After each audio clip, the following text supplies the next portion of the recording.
I'm here with the great Johannes of Avatar to talk about Dance Devil Dance, out right now on 30 Tigers. Now, before we talk about this record, let me just say that you were the first guy that I ever interviewed on Zoom right at the beginning of the pandemic when you guys released your Oh previous yeah. record. And at the time, I felt like you guys were trendsetters because nobody was using Zoom. So I just That, props. that feeling, I don't think that feeling lasted long, did it? But at the time, everybody was on Skype, and you guys were the first ones to really start to push folks like me that are doing interviews to Zoom, and now here we are. Everybody's using Zoom these days. So I think Zoom owes you guys a massive amount of money on royalties. Yeah, well, I've in my life there were other people who came before who did it first. Um, I was, but suddenly Skype felt very out of fashion. So no, yeah, that was a weird time, wasn't it? But suddenly now doing this, you realize the benefits where part of me misses flying around to different European cities and being made feel important. But that is, of course, secondary. This is, as far as I got it, a lot of music journalists suddenly left the big cities and moved to other towns that didn't need to be around as much. So this is probably better in a lot of ways.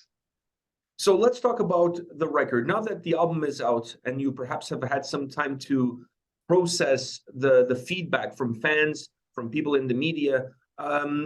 How do you receive that feedback as an artist, considering how much effort, how much work you put into the fruits of your labor, which is your music? How I perceive the feedback. Yeah, how do you process it? Do you take it to heart? Maybe you don't care Well, about it?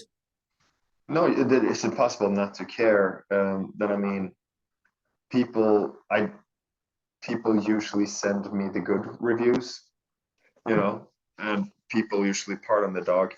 People usually, what was I saying? Yes, hello. I mean, it gets filtered out, so I get the positive stuff, but I also realize that that's not the whole thing. I just think you come to terms with at some point, if you do this long enough, that the people who get it will get it, and people who don't, they don't. And there's not much you can do about it. And that's like, I have two release dates for each album. It's a kind of an mental exercise I do, in a way. There's the release, actual release at album when everybody gets to hear it or buy it and all that. But then there's also the other meaning of release, a more Zen Buddhist sense of letting go, meaning the last time I listened to the final master of the album saying it is done. So you kind of close the chapter on what the time when it's just your own little thing. And in those periods, I always very consciously make peace with, okay, so how did we do? Did we do exactly what we wanted to do? If everybody hates it, are we ready to just pack it up and go home? Yes, we did what we wanted to do, what we liked, and I kind of make peace with it in that sense. And that kind of outweighs than any worries about what people actually will think, combined with some confidence in that someone will get it. We like it too much for it not to be something that could resonate with other people in the world. So I guess the answer to the actual question is that it doesn't get to me too much. Then if people, it's nice when people say nice things. I read a comment from you that said that this was the best Avatar album that you guys have ever released. What Yeah. in your mind makes this the best Avatar album you guys have ever released? And I mean, it's, of course, every band says that, or most bands says that, it kind of part of the job. And so I know what it sounds like. But I personally feel that we nailed something, and my best parallel is I'm not a person, I don't compare to Judas Priest per se. But when we were working on the songs, kind of finishing up, I was also finishing up reading Halford's book, Confess.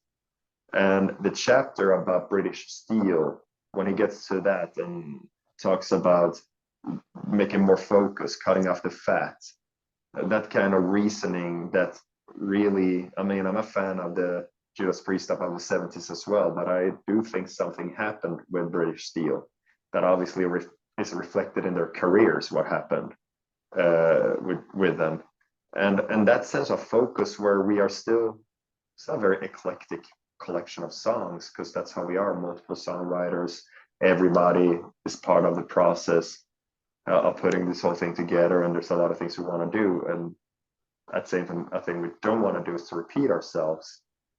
So it's eclectic, but song by song, I think it's more focused than it's ever been. And like if whatever emotional state you're supposed to be in with each track, you get to stay there throughout the whole song.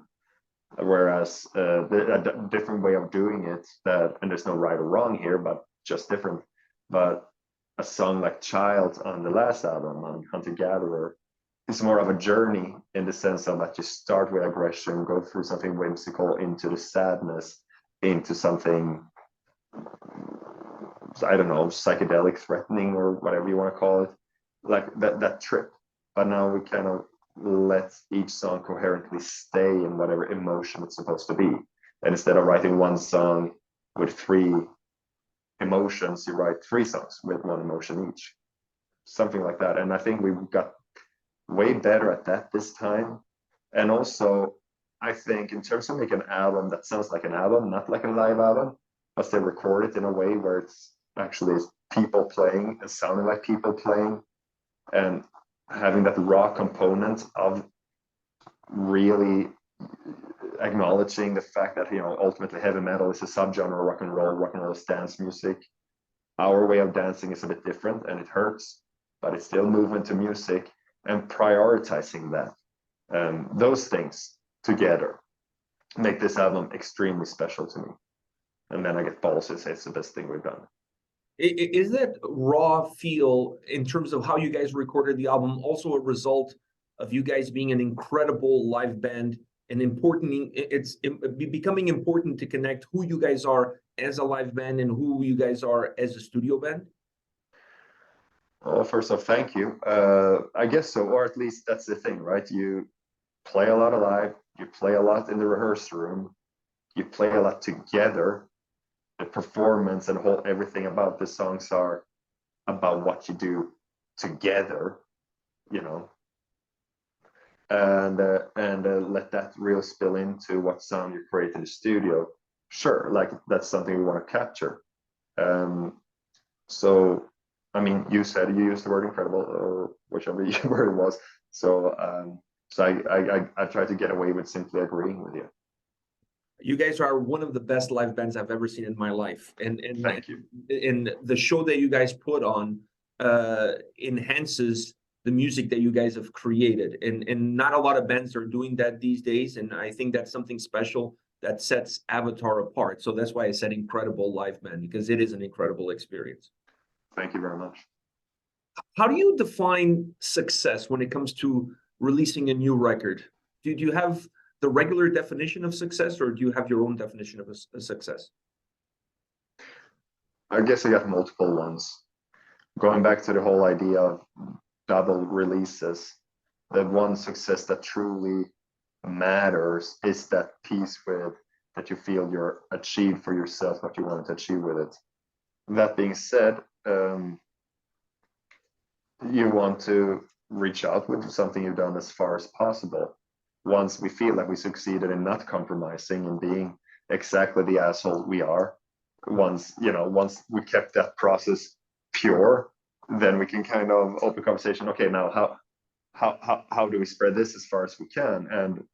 And seeing the band grow to any capacity is definitely, a big part of it. And now we have just done a little UK run, starting out the European touring with this one, and we beat our attendance records. The shows were bigger than ever. So that is that of course to some degree that also matters, but only if we get to do, like, the job description is we want to write and perform our own material, then take the band as far as we can under the premise that we remain friends, that we remain close. And that's everything. that is what we want to do. Why are you so restless now? Come on. The dog wants your company, that's all. Yeah, he has rested, and he has eaten and all the good stuff. So now he's fully energized for a bit. But it is what it is. I'm holding a giraffe. I have to ask you this, because you mentioned metal, rock, and our very own kind of dancing, and then the title of the record is Devil Dance. How does that title match up to that you just said about rock and metal and our very own kind of dancing? Is there a correlation there? Yeah, absolutely. Like the point, two things about the album, it's all in the title, I guess. One thing is, well, in the title I used the word devil as opposed to Satan, and I treat the words very differently.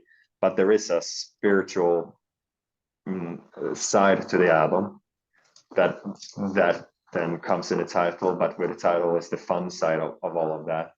And then the dancing is absolutely a mission statement. And I mean, we're talking mosh pits, we talk crowd surf, we talk banging your head, we talk about all the things that happen at a metal show, but it's still the communal movement to music and making music that at the very basic level, first and foremost, is meant to have a function in your life, that you do something with it.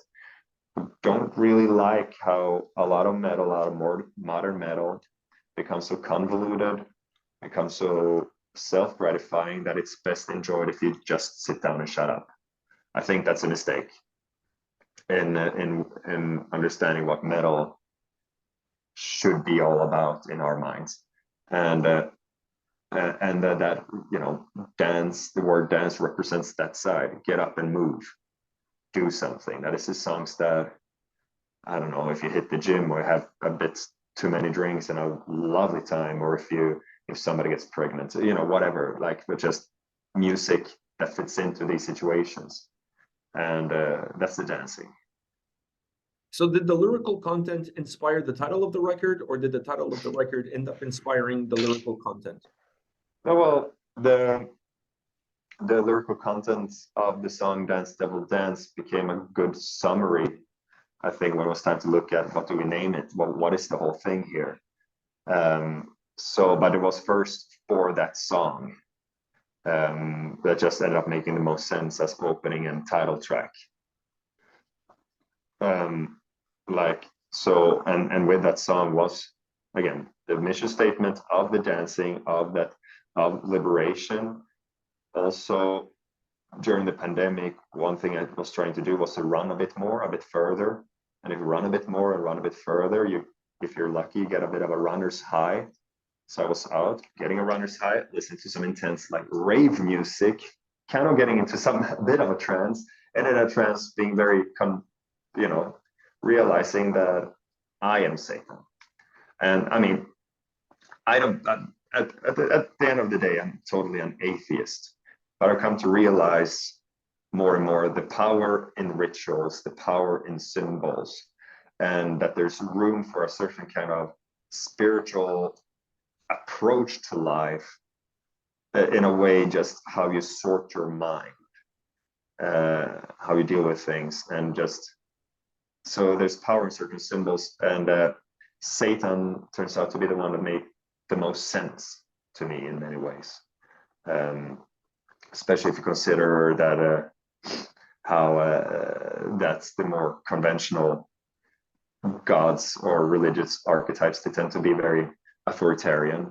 They tend to be quite misogynist. They tend to be a lot of things. And then I kind of like the harbinger of democracy, and that is a good egalitarian, feminist, and all other things that then Satan as an adversary and an antithesis to all this ends up symbolizing.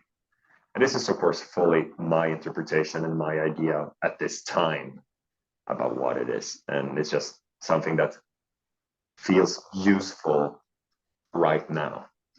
But a lot of those ideas and the celebration of those ideas and the illumination of them, which again is why, so it's all about the devil. Well, the devil, the name Satan is a better symbol for this. But the devil in the title is, it's the AC/DC devil. It's Angus with horns on his hat. It's the hard rock, have fun with these symbols. And then Satan is something deeper, something different. You know, where ultimately the name is rooted in something pre-Christian, pre-Islam, pre-Judaism, and that's, you know, and therefore has come to take on so many different meanings for so many different religions, and this thus feels like a tool to that it is easier to use more freely. I think Jesus dance would also not have the same ring to it. Let's face the facts, you know. I think the devil is more of a dancing kind of guy. Exactly. Tap dancing devil. When it comes to creating an album, do you take memories, snapshots of the process and use them as you build towards the following record, or the process of making a record for you kind of becomes part of the past once the album is out and it was just a tool to get to where you wanted to go? I think there's a lot of past, present, and future being mixed constantly in our lives at large, and the creative process reflects that, in the sense that there are parts of the dirt I'm buried in that were ideas originally made for Smells Like a Freak Show, but that we couldn't work out at the time, but still had something that it was worth revisiting from time to time as we were trying to figure it out. There's also a couple of songs like that, like nothing necessarily gets truly thrown away.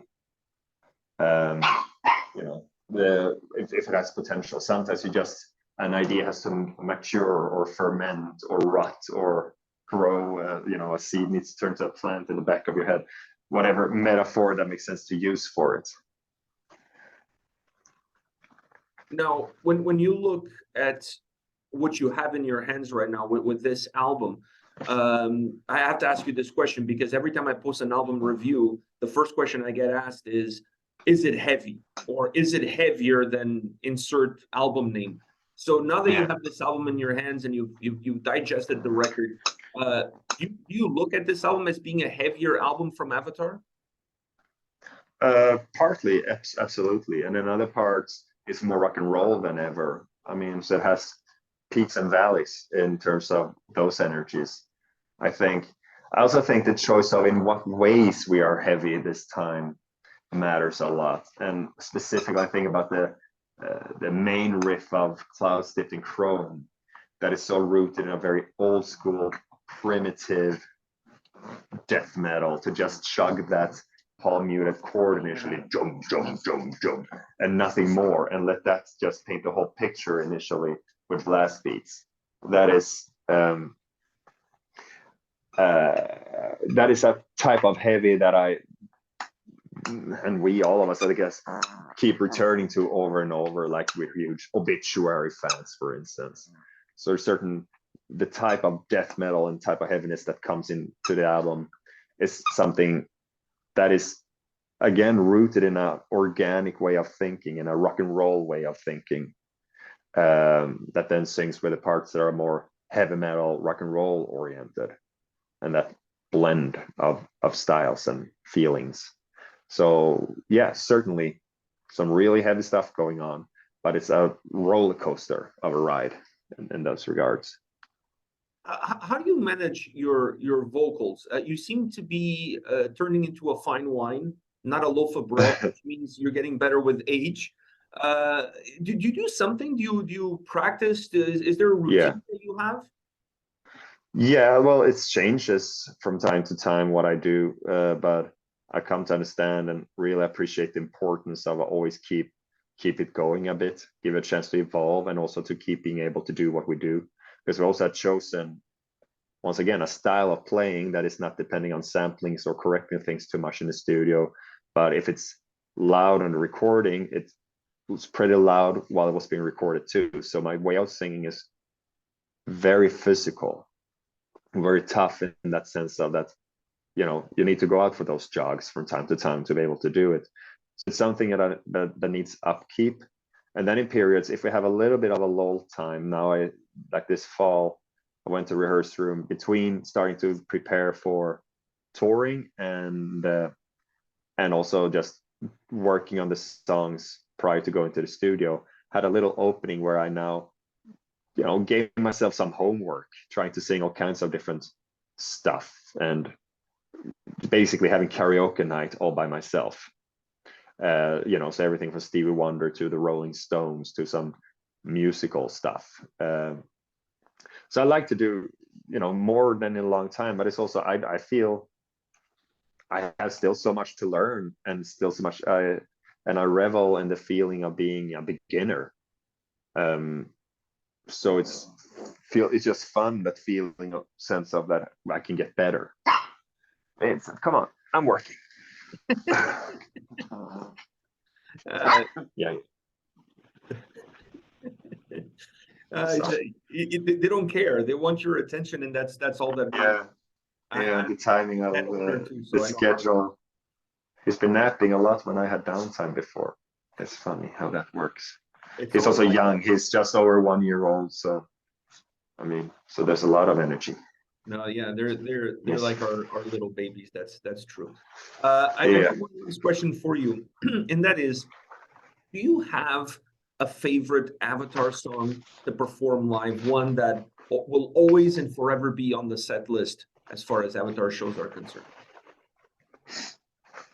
Well, not for my sake necessarily, but at the same time, all those that have become extra popular, that have, you know, outlived the album cycles and become part of that, I really respect the fact that while we move forward and do all of that, and that we like to do, and songwriting wise, when it comes to standing on stage, there's a balance of moving forward with what you create and reinvent yourself, and also respecting the traditions you build along the ways.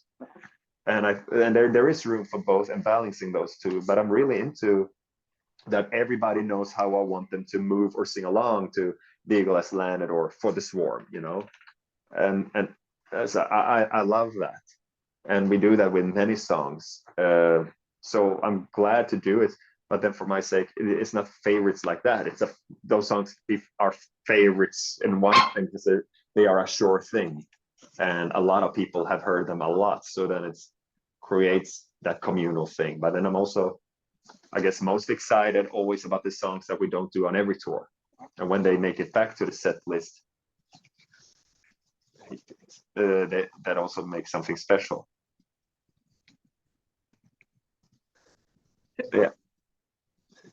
I'm going to let you go and play with the dog. He really needs your attention. Yeah, it's crazy. We played so much today. I've been home all day, but I also was just on tour, so I'm home for a few days and got some catching up to do, I guess. Yeah, he wants to squeeze every single second of your attention, and you know. Exactly. And he surely does. Yeah, you have to do it. You have to do it. Well, Johannes, thank you very much for your time today to talk about Avatar. Thank you. I hope to see you guys in Toronto at some point in time supporting this new record. Like I said. Oh, for sure. For sure. I mean, we make it through all the stuff that Toronto we did last July. So now we come kind of full circle to, we'll circle back to it as soon as possible, you know. Yeah. Please come back. Like I said before, you guys are one of the best live bands I've ever seen in my life. So anytime you guys come to Toronto, I always want to be at the show. So come back, play some of these new tracks, and all the best with your touring. Thank you very much. And yeah, hopefully see you in Toronto then. All right, take care, man. Bye.